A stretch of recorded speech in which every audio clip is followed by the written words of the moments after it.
Assalamualaikum warahmatullahi wabarakatuh. Perkenalkan, nama saya Muhammad Nova Abdurrahman dengan nomor perusahaan 12004. Di sini saya akan mempraktikkan cara pemasangan infus. Yang pertama-tama kita lakukan adalah memastikan seluruh alat-alat bahannya lengkap. Yang pertama adalah infus bag, kemudian ada IV lainnya, kemudian di sini ada jarum steril disposable, kemudian di sini ada swab untuk membersihkan area insersinya, dan ada untuk fiksasinya berupa kasa, dan juga di sini karena keterbatasan alat kita memakai hand plus.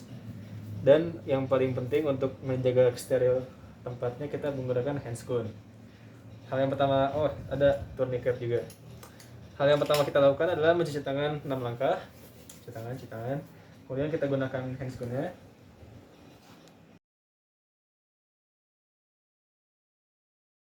Setelah selesai menggunakan handscoon, kita akan segera melakukan pemasangan infus kepada pembandus kita, Rizky Deva.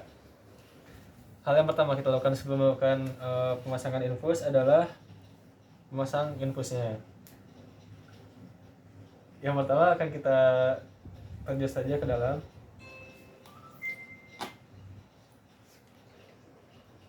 Setelah itu kita akan masukkan airnya yang berupa NaCl 0,9% sampai setengahnya. Setelah ini dipersiapkan, kita bisa segera melakukan infus kepada pasien kita. Ayo.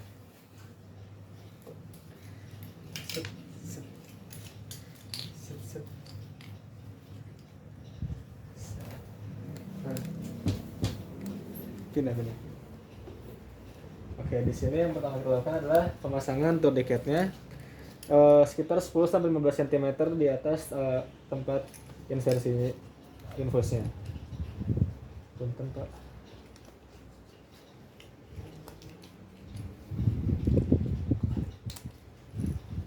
Tahu Pak.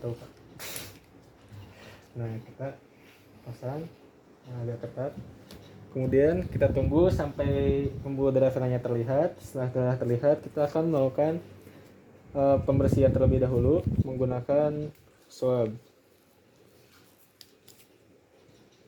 Kita bersihkan dengan area gerakan sentrifugal keluar untuk membersihkan kuman-kuman yang terdapat di sekitar area insersinya.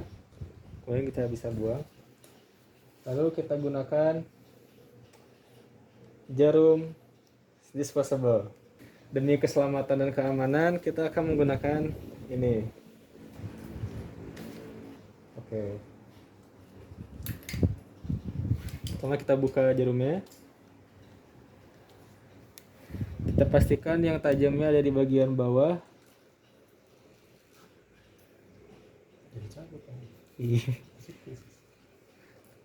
Karena ini adalah berupa intravena, sudutnya adalah 20 sampai 25 derajat.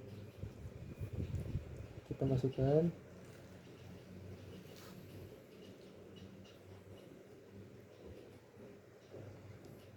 Hingga masuk semua. Kemudian kita tahan dan cabut jarumnya. Oke, kita tahan. Kemudian kita pasang ininya, infusnya.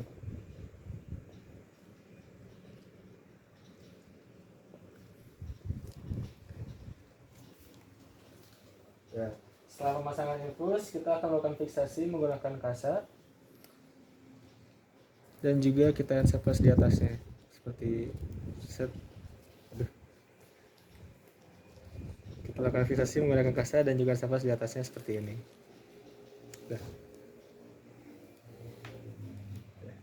Untuk selanjutnya, kita akan menghitung jumlah kebutuhan cairan dalam seorang pasien. Di sini pasiennya adalah seorang wanita usia 30 tahun yang datang dengan keluhan muntah dan diare sejak 1 tahun lalu, dengan pasien tampak lemas, struktur menurun, membran mukosa kering, dan untuk pasiennya sendiri memiliki berat badan 50 kg, tekanan darah 160, nadi 102, suhu 39,5, dan nafas frekuensi 22 kali per menit. Berdasarkan anamnesis dan pemeriksaan fisik yang kita telah lakukan, bisa kita katakan bahwa pasien di sini sedang mengalami dehidrasi sedang. Untuk pertama, kita akan menghitung kebutuhan total cairan pasien tersebut dalam 24 jam. Cara menghitungnya itu adalah dengan menambahkan cairan maintenance ditambah kekurangan akibat demam dan juga irritable water loss yang diakibatkan oleh muntah, diare, dan juga dehidrasi. Untuk menghitung maintenance, kita akan menggunakan rumus Holiday, yang itu adalah 4, itu adalah 4, 2, dan 1. Untuk 10 kg pertama kita kalikan 4 berarti 40, 10 kg kedua kita kalikan 2 menjadi 20, dan sisanya adalah 30 kg kita kalikan 1 menjadi 30. Dengan hasilnya adalah 90 ml per jam. Untuk karena dalam 24 jam kita akan kali 24, jadi hasilnya adalah 2160 ml per hari. Ini adalah maintenance-nya. Kemudian kita akan hitung demamnya. Karena nilai normal adalah 37 derajat Celcius, di sini dia suhunya ada 39,5, berarti dia ada kenaikan sebesar 2,5 derajat Celcius. Akan kita kalikan 10% dan kita kalikan dengan kebutuhan totalnya 2160, yang akan menghasilkan jumlah sebesar 540 ml per hari. Kemudian di sini dia dikatakan ada muntah dan diare. Kita akan hitung muntahnya dulu. Untuk muntahnya kita bisa hitung sebesar kekurangannya adalah 5 ml, kita kali dengan berat badan 50, 250 ml per hari. Kemudian diarenya sendiri, dalam rumusnya sendiri kita akan menggunakan 10 dikali berat badan, yang akan menghasilkan 500 ml per hari. Untuk dehidrasinya sendiri, karena dehidrasi tingkatnya sedang, kita akan menggunakan 7. Dalam skala sedang itu dalam rentang 6 sampai 10, kita akan ambil angka tengah yaitu 7, kita kalikan berat badannya dan kita kalikan 10, yang akan menghasilkan 3500 ml per hari. Jika kita jumlah semuanya 2160, 540, 250, 500, dan juga 3500, kita akan mendapatkan angka sebesar 6950 ml per hari. Ini adalah jumlah kebutuhan cairan pasien dalam 24 jam. Kemudian kita akan menghitung bagaimana kecepatan tetesan infus per menit untuk 2 jam pertama jika kita menggunakan set infus makro 20 tetes per menit. Untuk rumusnya sendiri adalah per 6 jam itu kita akan menghitung 50% total kebutuhan. Oleh karena itu, untuk 6 jamnya itu 50% kita kalikan dengan angka ini, akan menjadi 3475.